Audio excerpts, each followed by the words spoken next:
It's fantastic to have you here, of course, and we've got some cool fans tuned in, like Sonia and others eager to dive into your world. So, are you ready to spill the beans and share some laughs with us? Yeah, yeah. Uh, Let's have a good time tonight. You can ask away. okay, then. You want to introduce yourself a bit?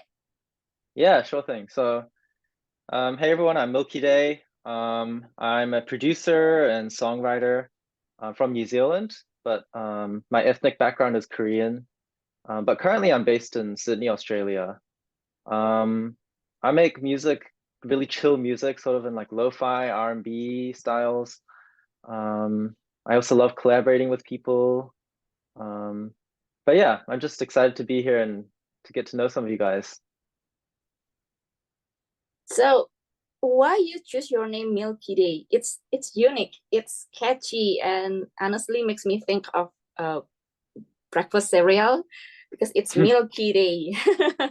Yeah, yeah, You come up with your name, and is there any yeah. fun story behind it? That's actually funny that you mentioned it sounds like cereal because I never thought about it like that. But it really does sound like a cereal, doesn't it? Um, but yeah, the backstory is that Milky Day actually used to be not just me, but me and two other friends. So this was back in college in university. Me and this guitarist called Uga and this singer called Christina. We used to kind of make music together in the dorms just for fun. Um, and one day we were just sitting down and we were like, hey, we should call ourselves something. And we were just brainstorming random names and just throwing random words and ideas out. And I can't remember exactly who came up with it, but we somehow came up with the Milky Day. And there's no particular meaning behind it, to be honest. We just like the vibe of it. Like it was like chill vibes. Like it kind of reminds me of like pastel colors and like I don't know, it's like a very calming name to me. So yeah, we all liked it and we agreed on keeping Milky Day. Um, but yeah, later on we kind of stopped making music together and we disbanded, but I decided to keep the name with their permission and I've kind of continued that legacy since then.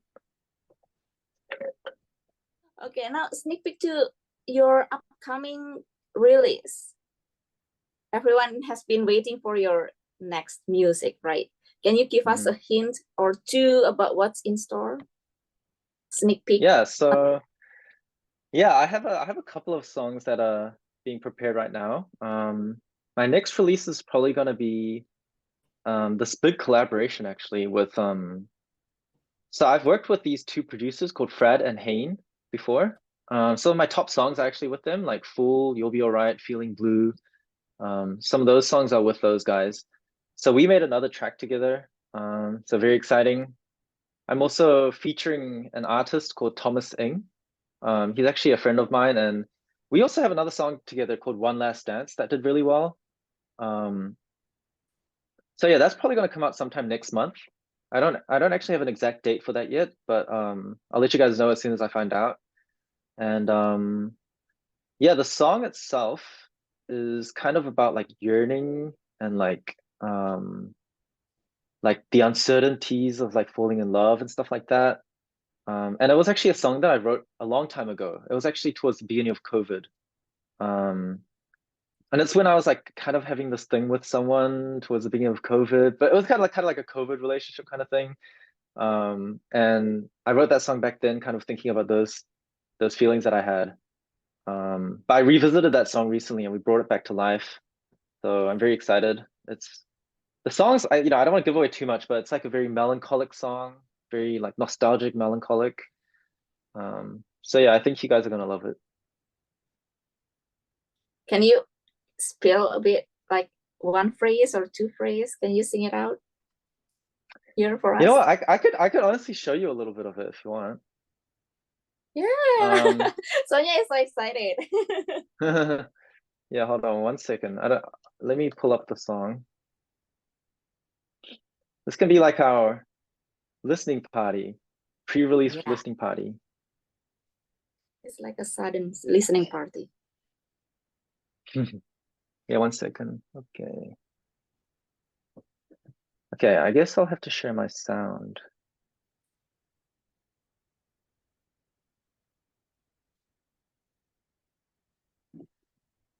Okay, I think I've shared my sound. Can you guys hear this? Yeah. Oh, you can hear that, right? Okay. I'll play a little bit of it. I'll play until the chorus.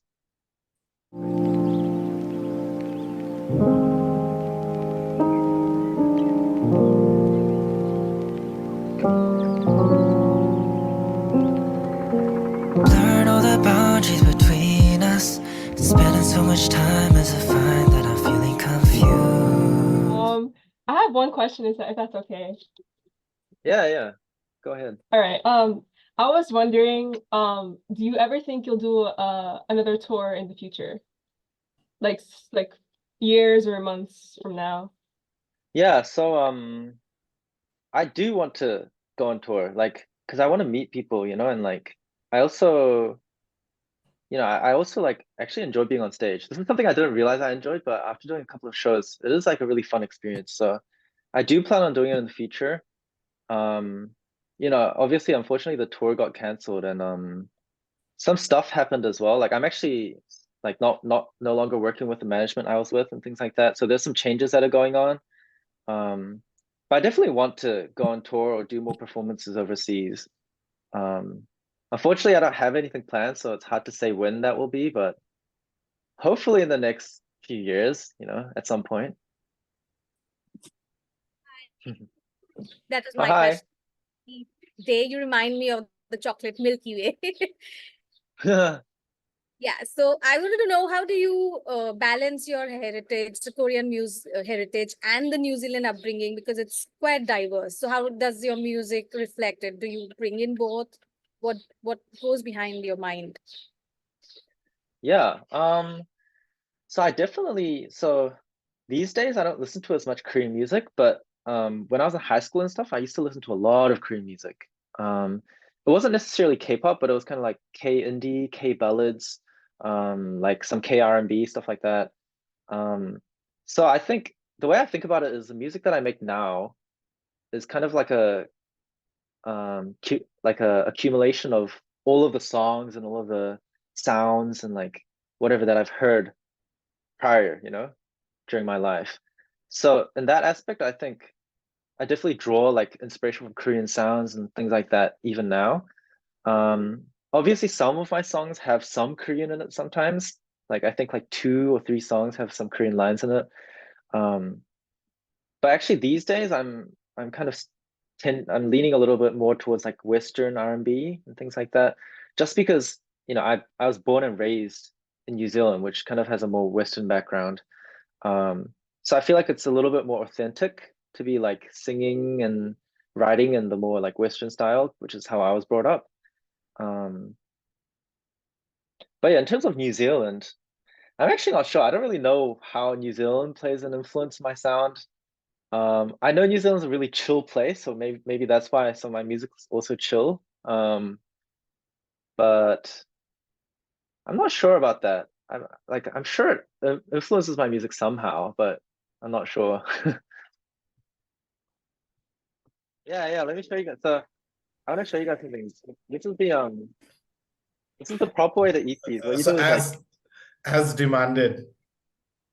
oh, is that samosas? What is that? Yeah, that's samosa. Oh, nice. Oh, I So love this is another samosas. Indian snack, but yeah, it's like a What is that, Aditi? Yes. So this is a very regional snack. It's called save khamri. It's made of gram flour. Ah, Oh, Some gram flour chips. Yeah, is it like savory? yeah, Oh, interesting. It looks like interesting. kind of like a fruit salad or something like yeah. that. It does, right? Like Yeah. yeah. Wow, that's interesting. Looks tasty. And Niti, that samosa. Have you tried samosa, Milky Day? Yeah, I love samosas. I actually back in high school I used to do cross country and we used to sell samosas at school to raise money. It was like a really random thing. I don't know why we sold samosas, but I used to eat a lot of samosas back then. Sonia found something interesting. That's what I always do too with the corn chips to put it on your fingers, Yeah, right? this is how you eat it. You gotta make it into a witch's hand. Yeah, that's right. And then eat one by one. That's This is interesting. the proper way to eat it. I think that's the purpose of the factory, to make it like that, right? I don't To know. put it on your fingers. Yeah, actually it does. You look at the packet. You see there's a picture Yeah. Oh of a yeah, hand with the I noticed claws. that. Yeah, so it actually suggests it on the pack. Oh, and then actually it says there's 3 different uses. This is one of them is to put it on your finger and eat it. The second one is to dip it in fresh cream. And then the third way is to like put ice cream inside it. Ice cream. Wow. You should try Yeah. that. You love ice cream too. Feel like it wouldn't really suit the ice cream, but I guess I should try it sometime. We need to try. It's spicy and the sweetness of the ice cream. Maybe it could like balance it out. I think Falab and Gory before show a snack, or Cindy. Here, I got some spinach crackers here. Spinach Oh, that- crackers. So Yeah, healthy. yeah. Well, it's not really healthy because you fry Unhealthy. it. And some, what is it? Mushroom chips. I'm a Oh, big fan A of lot of mushroom. veggie chips. yes, but it's more like chips because it's very dry, Okay. very dry. And I got some what is it? Brownies crispy? Brownies. Another chips. Yes, another chips, but it's like brownie chips.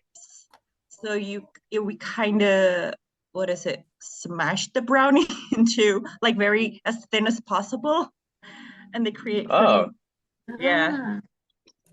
And it looks like this. Let me open it. I've never seen that before. What's like the country of origin? I don't know. Is it? I think that's it's a Indonesia. local- yeah, I think it's local Oh. brand. And it's Oh, yeah. basically like brownie, but it looks like this. Looks like a So it's biscuit. very, yeah, and it's cheesy, this one. It's cheese flavor. And the last one, I got some milk with me, but it's peanut butter milk. Wow, I'm peanut not butter sure milk. it's familiar. I'm not sure if Yeah, I it's haven't familiar seen with any you of these guys, but before. it's peanut butter milk. It's, I don't know. I love peanuts, so yeah. Peanut That's it. butter. Yes. I haven't tried that one. Yummy.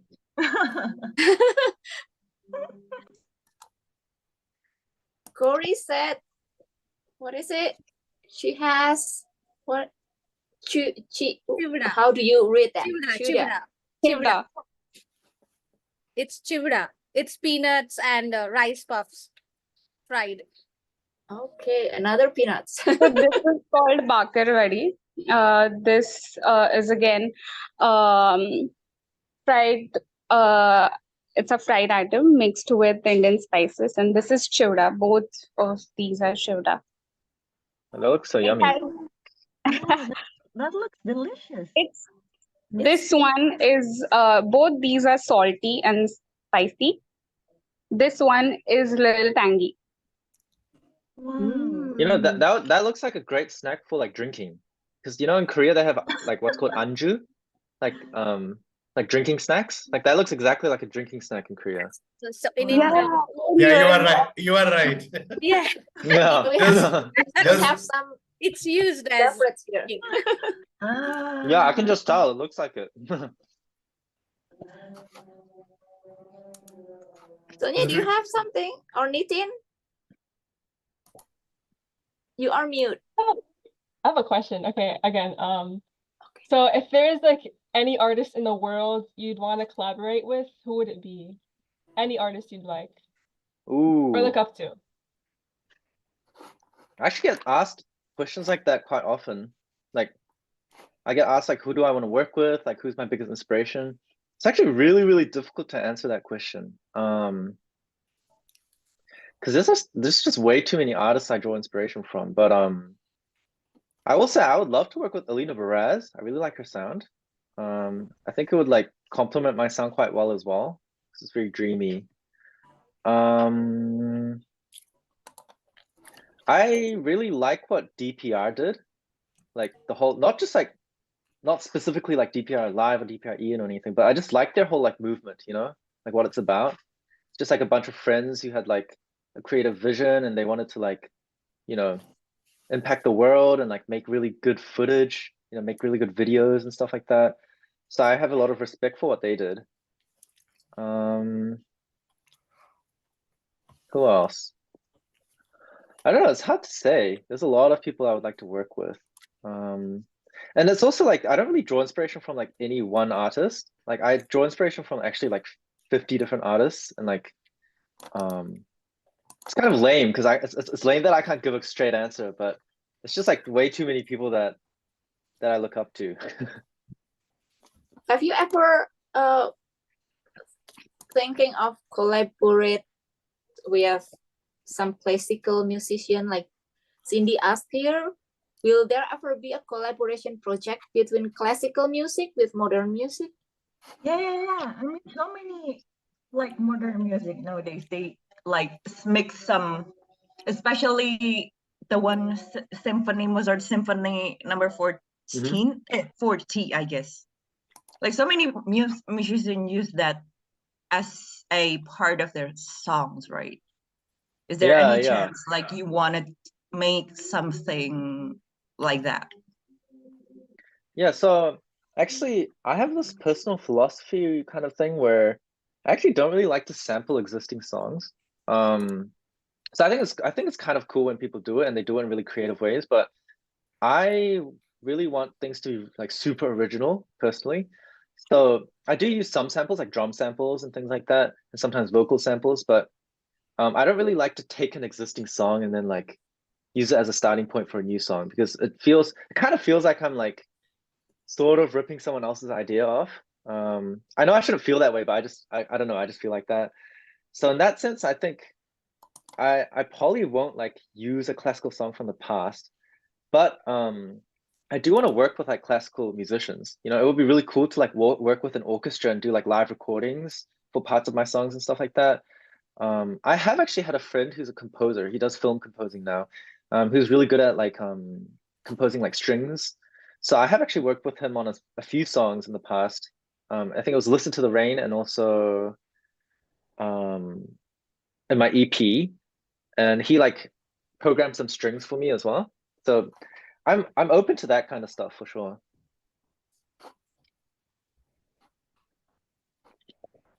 So we are waiting for the next music. Okay, another thing about snack. Usually when you're busy, you often drink coffee or sweet drinks, RP asked. Do I drink coffee or sweet drinks? It's funny you asked that because right now I quit caffeine like a few weeks ago.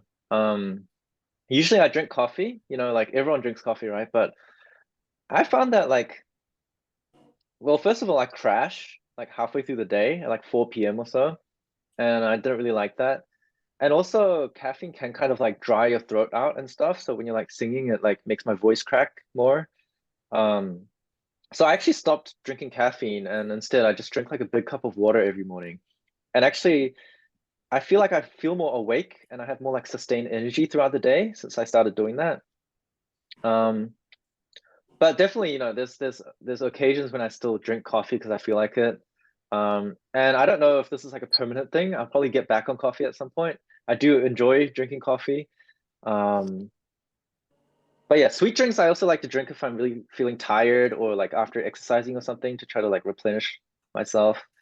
But yeah, that's just what I'm doing right now these days. Yus would love to know some fun stories behind your songs. Corey said she likes You'll Be Alright. Oh yeah, thank you. That one, so You'll Be Alright. I actually didn't produce that one. That one was produced by Fred and Hayne. So I produced like most of my songs, maybe like 90% of my songs, but there are certain songs that were like collaborations and other people co-produced or produced themselves. In terms of challenging songs, I'm trying to think. Let me look at my profile and see if there's anything I found challenging.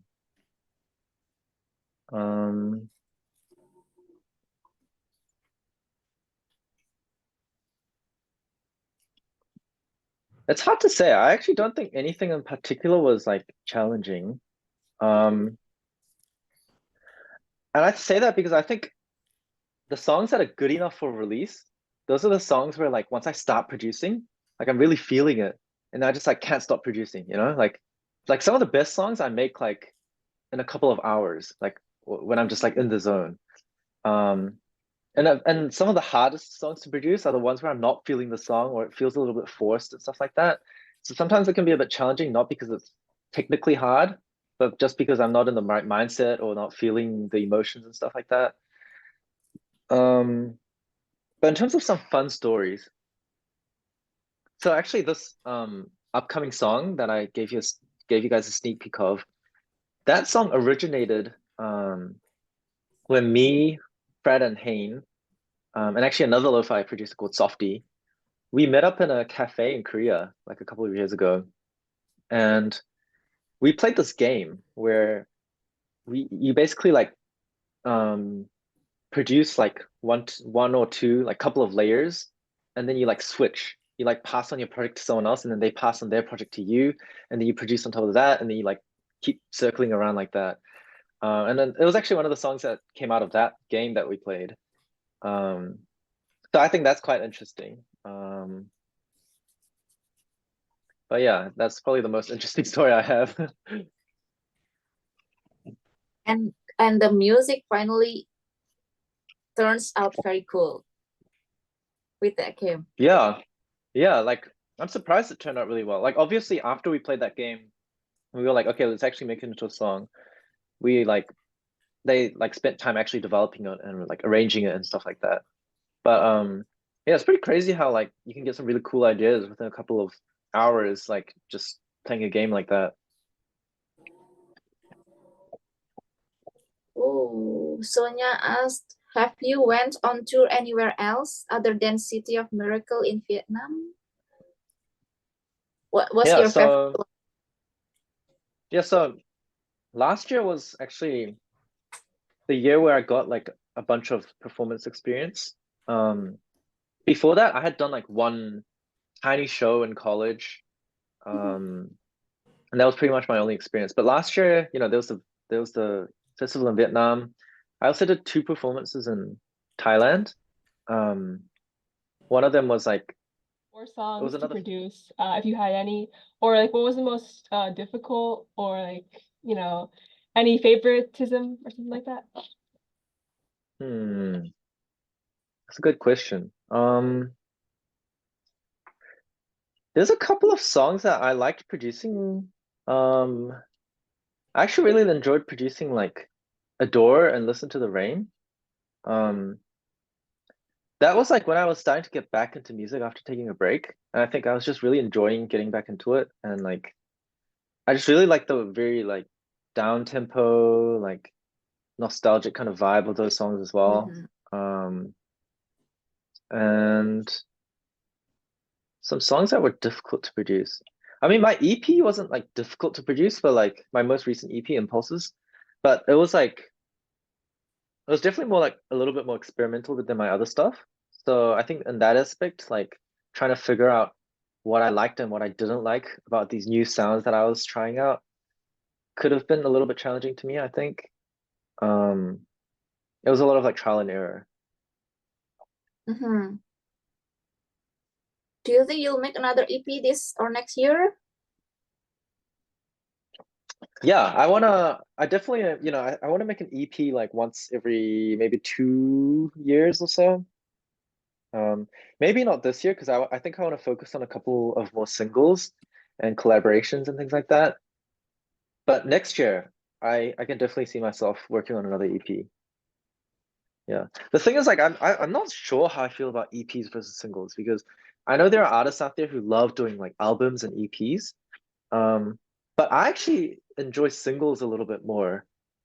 And I think that's because for me, when an artist releases an entire album that's got like 10 or 20 songs or something like that, like I listen to the entire album and I honestly like sort of get bored sometimes, like as I'm listening through. And also because there's so many songs, I try to narrow it down to like only a few of my favorites. And I end up like only replaying, like playing over and over, maybe like 3 or 4 songs out of like 10, you know?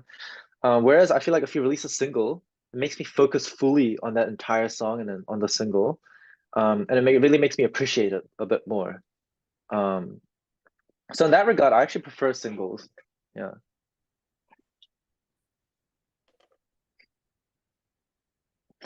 Yeah. Do you have any like sorry, do you have any like hobbies or anything outside of music or no? Anything you like to do for fun? Yeah. Traveling Yeah. and Yeah, so these days I don't have a whole lot of crazy hobbies, but I really like exercising, like going to the gym. Like I've been swimming regularly, like going on runs. Like I used to do a lot of cross country back in high school, so I enjoy running as well. Um, Here in Sydney, like there's really good beaches. So, in the summer I like going to the beach. Um, I like meeting up with friends and like cooking K-barbecue at home. That's something that we do like once every few weeks. Um, what else? I think that's about it these days. Um, I guess music was kind of like my main hobby, but now it's become sort of like my career as well. Hobby which makes money. Yeah, and hopefully we'll continue to do so.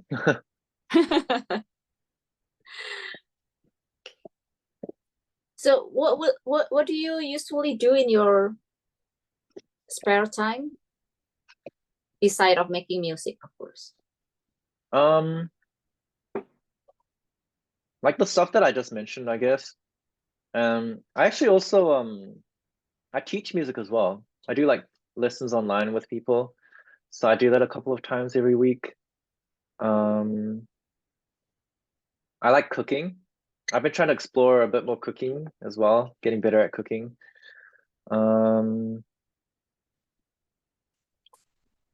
Yeah, that's about it. And just hang out with friends. I play video games as well. I play some like, I don't know if you guys know what this is, but like TFT. It's like a League of Legends TFT thing.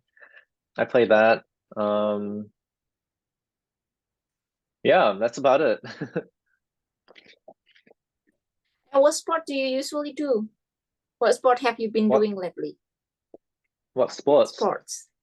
I mean mostly just going to the gym, running and swimming.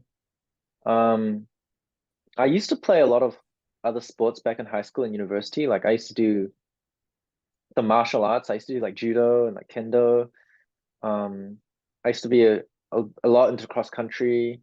I used to play like table tennis and badminton, which are like the two mandatory Asian sports. Um, what else? I played soccer. Um, so yeah, I was exposed to a lot of sports growing up, but these days it's a lot more just for maintaining fitness and stuff like that.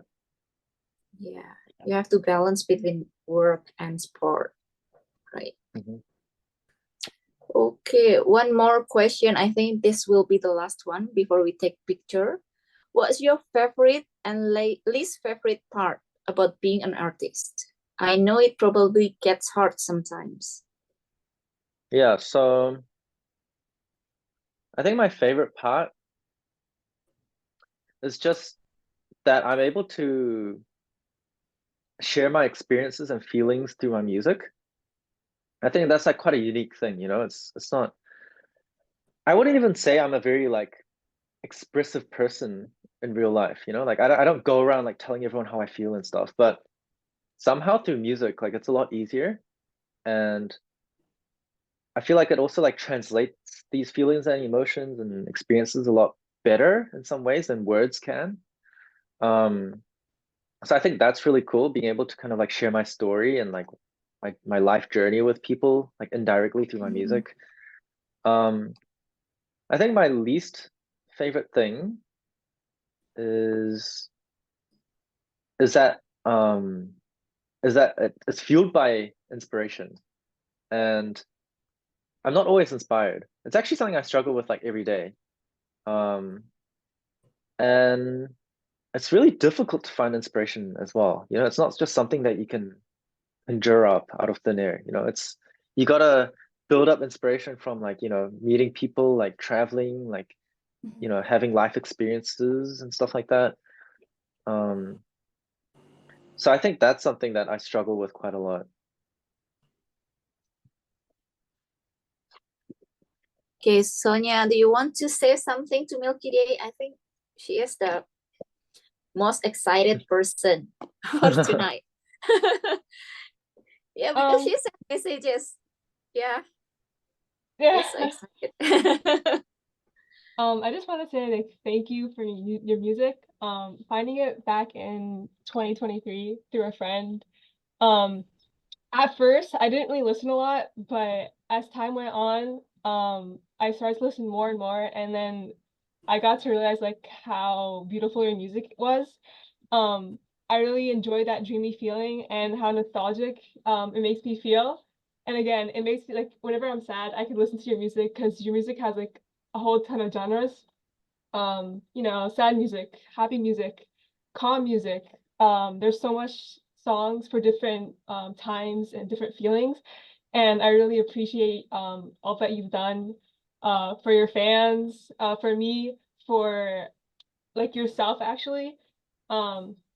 And I hope that you can with your upcoming music, I hope you can feel like more, I guess, more happier. I hope you can you know, go on tours eventually.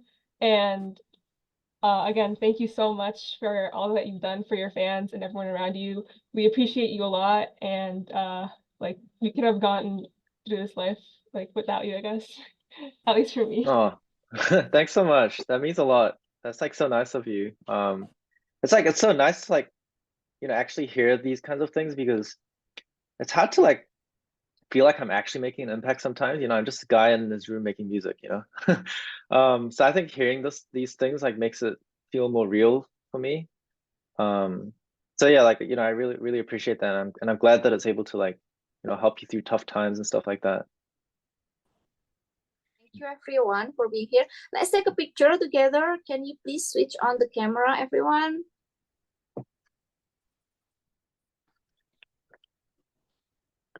Okay, once again, thank you so much, everyone. Thank you so much, Milky Day. It's a blast to have you here.